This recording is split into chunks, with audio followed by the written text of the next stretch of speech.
Hello fellow Star Trek fans, welcome back to a brand new episode of 10 Forward, the episode summary and recap series brought to you as part of the Clonestar podcast. I am your host Mike Overton, and in this week's episode we are checking out Star Trek Lower Decks Season 5 Episode 3. The episode is entitled The Best Exotic Nanite Hotel, so let's dig into it.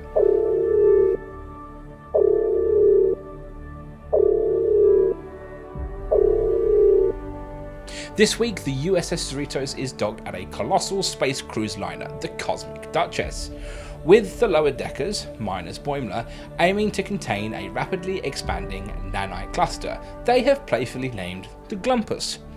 Mariner is thrown off her balance when her ex, Jennifer, joins the mission, seemingly oblivious to the fact that they broke up 2 seasons ago. Tendi and Rutherford, happy to be back in the thrill of scanning strange anomalies, are ecstatic to encounter this sci-fi oddity, whilst T'Lyn, ever analytical, dubs Jennifer's sudden friendliness with Mariner as a Jarana communication anomaly. Complications arise when Mariner impulsively uses her phaser to try and trap the Glumpus, but the attempt fails and the nanite cluster escapes. The team gives chase, which leads them to a beach-themed concert hall prepped for Krog on the Rocks, a crooner known for his beach-style tunes.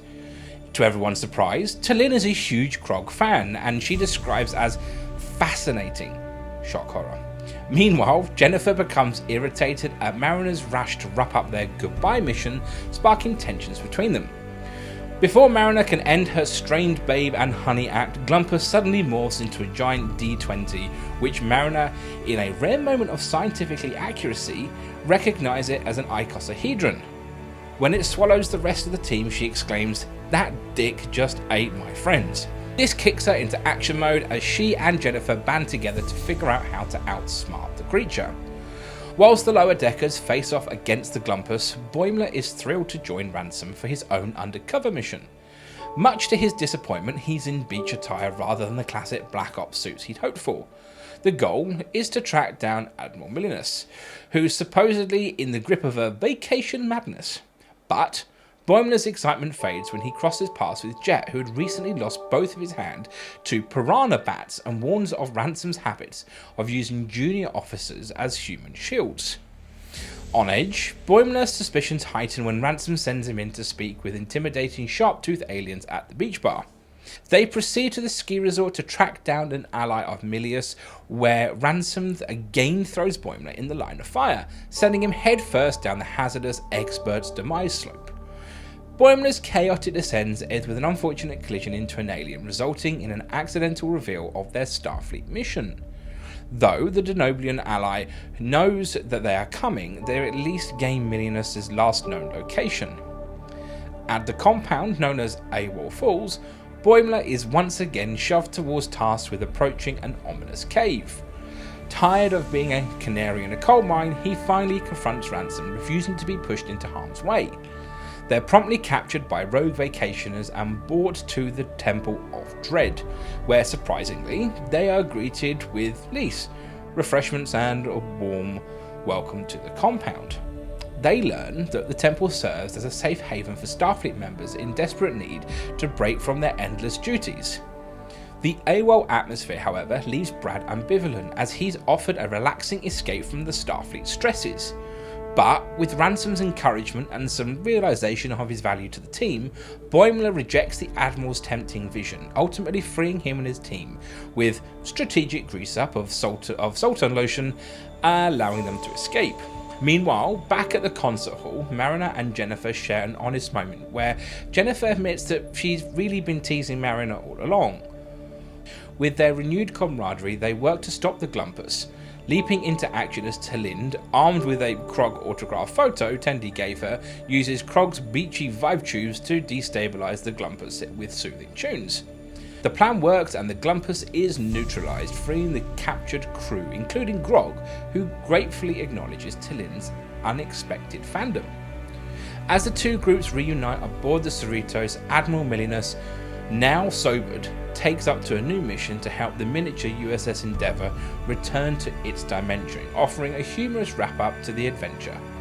In the Cerritos bar, Mariner and Jennifer agree to be cordial exes, and T'Lyn shyly accepts her Krog fan gift from Tendi, unable to mask her Vulcan delight.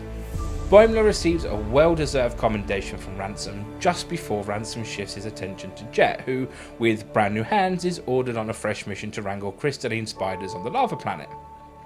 As Ransom spots him and beckons, Jet's reply echoes across the bar. "Fuck, he sees you, Jet. Run!"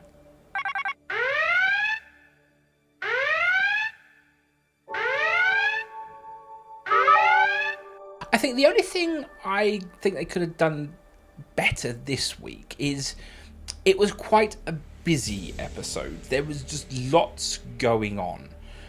I think if they kind of just simplified it a little bit, it would have made it a bit more enjoyable. I just feel that there were some parts of it that were just a bit overwhelming. You've got two very distinct storylines happening side by side. They both almost get equal time on screen as well. So it's a little bit chaotic at points. That to say, it's still a fantastic episode and I still thoroughly enjoyed it.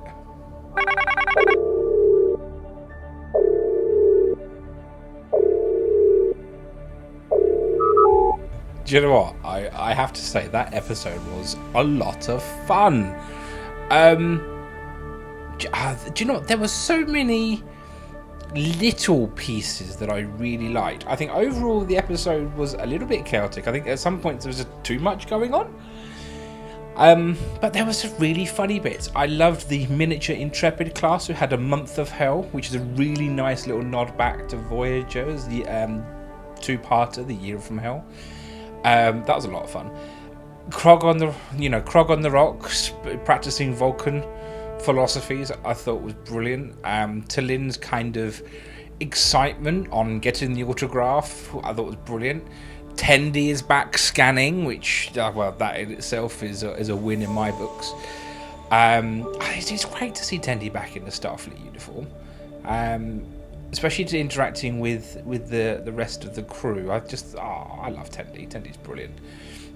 But yeah, lots of really funny little pieces, and I just thought, all in all, for a third episode, it's actually really good. Not quite my favourite episode so far. Let's just say more on that later this season. But it's a cracker of an episode. I really enjoyed it.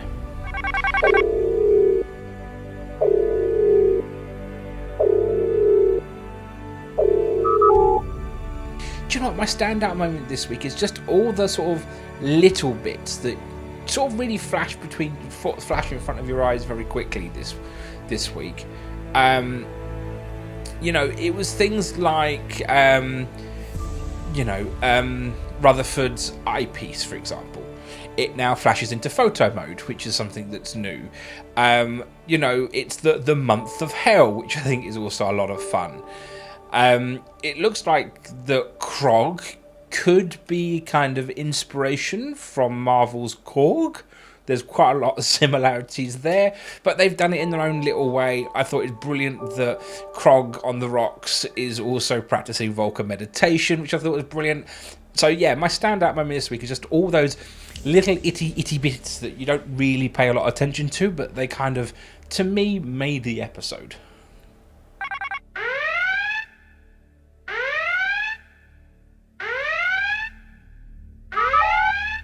This week's episode of Lower Decks packed in a delightful mix of classic Trek humour and meaningful character growth.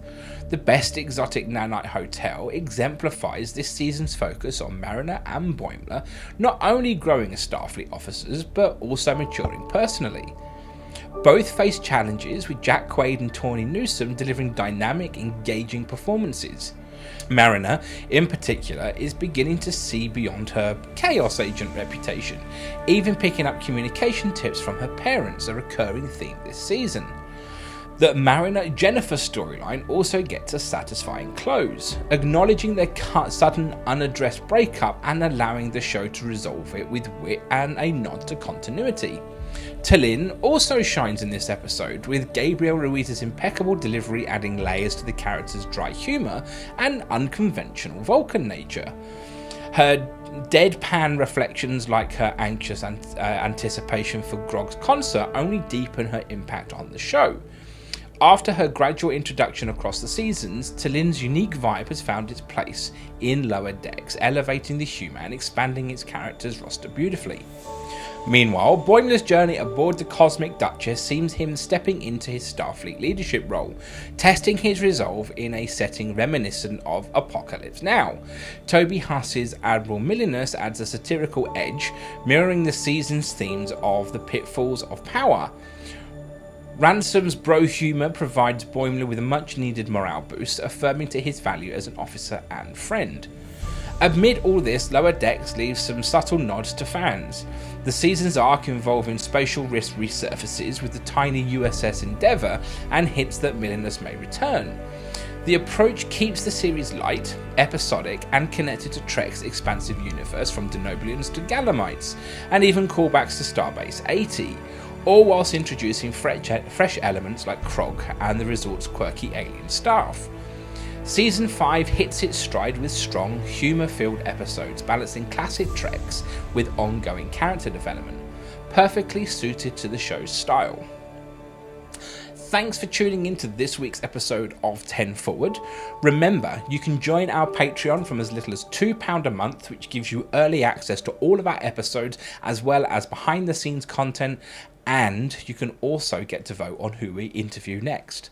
But until next time, live long and prosper.